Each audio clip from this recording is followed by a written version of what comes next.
Kalau ada satu hal yang bisa menggambarkan orang Indonesia dalam hal makanan adalah pedas. Orang Indonesia suka pedas.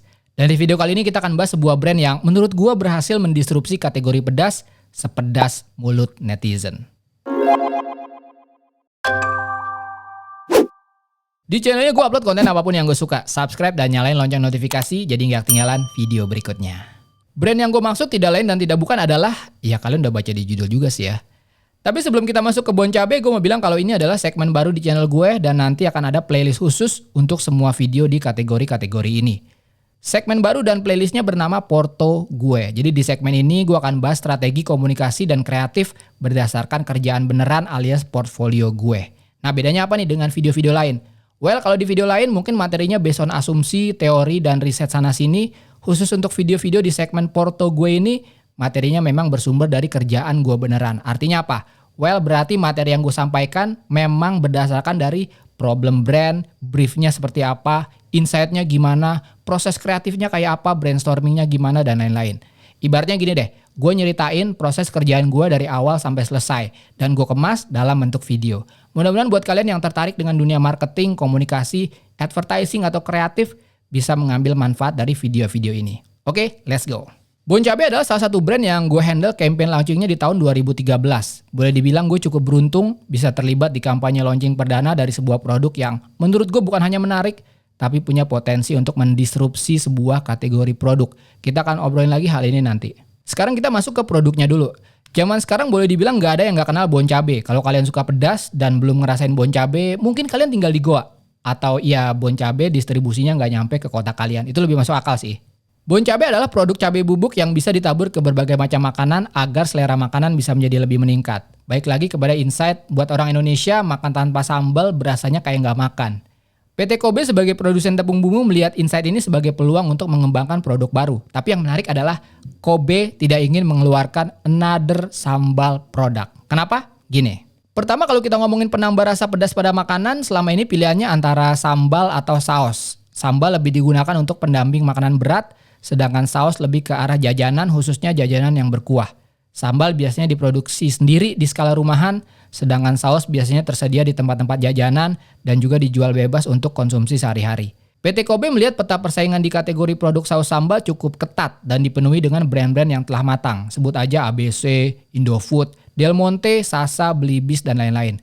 PT Kobe bisa aja mengeluarkan produk saus sambal dan kemungkinan besar akan bisa bersaing dengan nama-nama besar tadi karena secara brand PT Kobe sudah cukup dikenal dengan produsen tepung bumbu. Tapi seperti yang tadi gue bilang, kalau PT Kobe mengeluarkan produk yang sama, it's just gonna be another saus sambal product. Akhirnya alih-alih mengeluarkan produk saus sambal, PT Kobe mengeluarkan produk bubuk cabe yang dinamakan Bon Cabe. Secara produk, Bon Cabe adalah produk yang mendisrupsi kategori saus sambal. Dalam arti, pada saat itu belum ada produk retail yang menjual cabe bubuk. Tapi habit menambahkan cabe bubuk ke dalam makanan juga udah terbentuk. Contohnya, saat makan mie instan rebus, insight yang ada pada konsumen adalah cabai bubuk yang ada di dalam kemasan mie rebus itu terlalu sedikit. Buat penyuka pedas itu jauh dari cukup. Oleh karena itu mereka menambahkan saus sambal. Tapi kekurangan saus sambal adalah mengubah rasa kuah mie instan. Akhirnya rasanya ya cuma pedas dari saus sambal aja. Padahal separuh rasa kenikmatan dari mie instan rebus terletak pada kuahnya. Dari insight ini ditarik kesimpulan demand untuk cabai bubuk sebagai sebuah standalone produk penambah rasa makanan sepertinya cukup besar. Kemudian lahirlah Bon Cabe.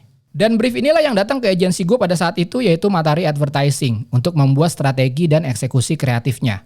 Nextnya kita akan bahas apa strategi komunikasi dan ide kreatif yang akhirnya keluar untuk kampanye launching dari Bon Cabe ini. Hal pertama yang kami lakukan sebagai kreatif agency adalah merumuskan positioning dari Bon Cabe ini. Karena secara strategi produk, Bon Cabe udah on the right track dengan cara mendisrupsi kategori produk penambah rasa pedas. Yang artinya positioningnya juga harus kuat dan mendukung strategi produk tersebut. Kalau kita lihat dari karakteristiknya jelas kalau Bon Cabe adalah produk yang unik. Secara fungsi mungkin Bon Cabe sama dengan produk-produk saus atau sambal yaitu menambahkan rasa pedas. Tapi dari segi bentuk dan karakteristik, Bon Cabe tampil berbeda dengan bentuk bubuk cabai kering. Bon Cabe adalah sambal, tapi bukan saus. Dan karena karakteristiknya yang beda dengan saus, penggunaannya juga berbeda. Kalau saus dituang ke makanan, Bon Cabe ditabur ke makanan. Dari hasil brainstorming inilah muncul positioning produk untuk Bon Cabe yaitu sambal tabur. Sebuah positioning yang tepat menggambarkan karakteristik dan fungsional produk, mendisrupsi kategori, dan yang pasti unik serta berhasil membuat diferensiasi dengan produk-produk lain. Saus udah banyak, saus ABC, saus Del Monte, saus Indofood, dan lain-lain. Tapi sambal tabur? Saat itu hanya sambal tabur bon cabe. Oke, kita udah dapat positioning produknya yaitu bon cabe sebagai sambal tabur. Nextnya adalah merumuskan komunikasi dari bon cabe ini. Secara angle komunikasi, apa nih yang mau kita sampaikan kepada audiens? Karena bon cabe ini statusnya adalah produk yang baru launching, jelas angle fungsional adalah cara paling masuk akal untuk berkomunikasi.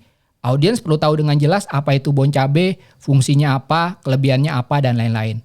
Tapi angle fungsional ini juga harus kita cari lagi supaya komunikasinya benar-benar tajam. Apakah kita simply mengkomunikasikan soal pedasnya, atau ada angle lain yang bisa digali lagi?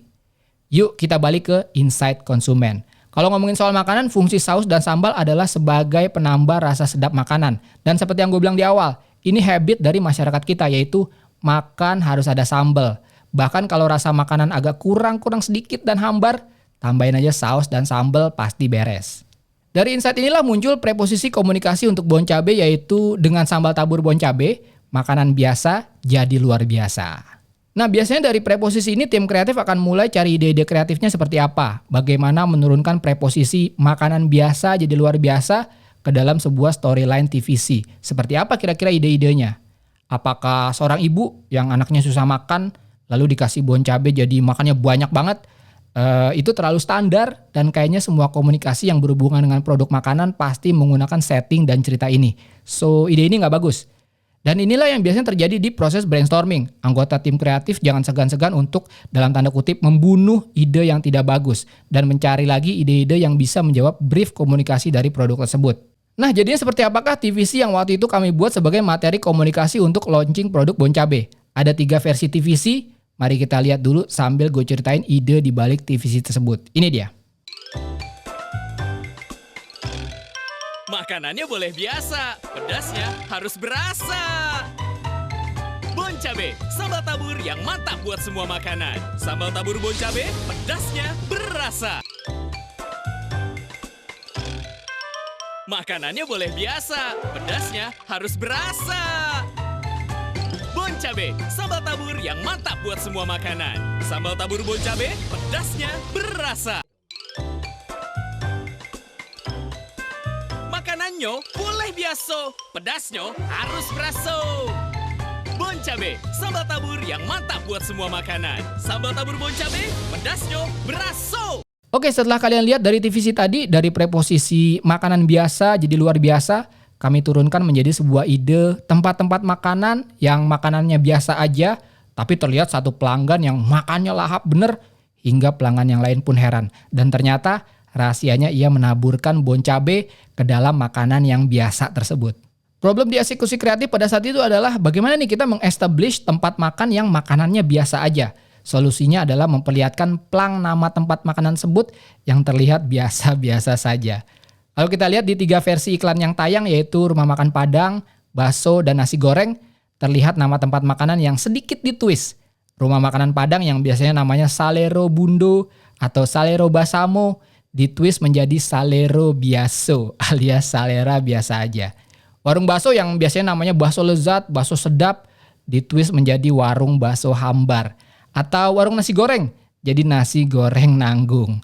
Twist-twist kreatif ini adalah bagian dari establishment sebuah ide makanan yang biasa aja. Dan penggambaran satu pelanggan yang makannya lahap, padahal makanan dari warung tersebut biasa aja, menjadi trigger untuk masuknya komunikasi produk yaitu makanannya boleh biasa, pedasnya harus berasa. Sambal tabur bon cabe yang mantap untuk semua makanan. Ditutup dengan tagline, sambal tabur bon cabe, pedasnya berasa. Nah, tagline pedasnya berasa ini sendiri sebenarnya sebuah komunikasi double meaning untuk pertama keunggulan rasa, yang kedua varian produk. Gimana tuh? Gue jelasin dikit. Berasa di sini bisa mempunyai 2 arti. Arti yang pertama adalah berasa dalam arti rasanya benar-benar mantap. Seperti halnya di kalimat kopinya berasa banget atau buahnya berasa banget. Pedasnya berasa di sini artinya sesimpel pedasnya mantap banget. Itu arti pertama. Berasa pada arti kedua mengkomunikasikan varian produk. Berasa di konteks ini mempunyai arti ada rasanya. Sama aja kayak istilah beruang atau berduit. Berasa di konteks tagline bon cabe artinya mempunyai rasa lain selain pedas. Dan ini hubungannya ke varian produk dari Bon Cabe yaitu Bon Cabe rasa teri dan ebi. Nah itu dia kira-kira yang bisa gue ceritain dari proses komunikasi launching dari Bon Cabe di tahun 2013. Tentu aja setelah itu Bon Cabe mengeluarkan kampanye komunikasi-komunikasi lain, tapi setelah itu kampanye komunikasinya dilakukan oleh agensi yang berbeda. Jadi gue nggak bisa ceritain detailnya. Kalau yang gue amati, kampanye-kampanye komunikasi Bon Cabe menjadi lebih berkembang dan bervariasi. Ada yang fokus ke keunggulan level pedasnya atau komunikasi tentang penggunaan Bon Cabe yang bisa diaplikasikan ke berbagai macam santapan. Gak cuma makanan berat, tapi juga snack. Intinya semua kampanye komunikasi tersebut membentuk Bon Cabe sebagai brand yang semakin dikenal, khususnya bagi pecinta makanan pedas. Oke, segitu video kali ini. Gimana? Kalian suka dengan video-video analisis tentang marketing, komunikasi, dan kreatif seperti ini? Silakan kasih gue feedback di kolom komentar. Atau kalau kalian mau menambahkan diskusi tentang Bon Cabe, silakan tambahin juga di kolom komentar. Seperti yang gue bilang di awal video, segmen ini adalah khusus membahas portfolio kerjaan gue dan membongkar apa yang terjadi di balik layarnya. Mudah-mudahan kalian suka. Kalau kalian merasa konten ini bermanfaat, akan gue lanjutkan dengan kerjaan-kerjaan gue yang lain, mulai dari kerjaan-kerjaan harian sampai kerjaan yang pernah menang award. Sekali lagi, tulis aja di kolom komentar. Seperti biasa, klik like kalau kalian suka video ini, dislike aja kalau nggak suka. Follow Instagram gue Tangan Belang, cek link di deskripsi untuk informasi lebih lanjut tentang video ini. Thanks for watching, I'll see you next time.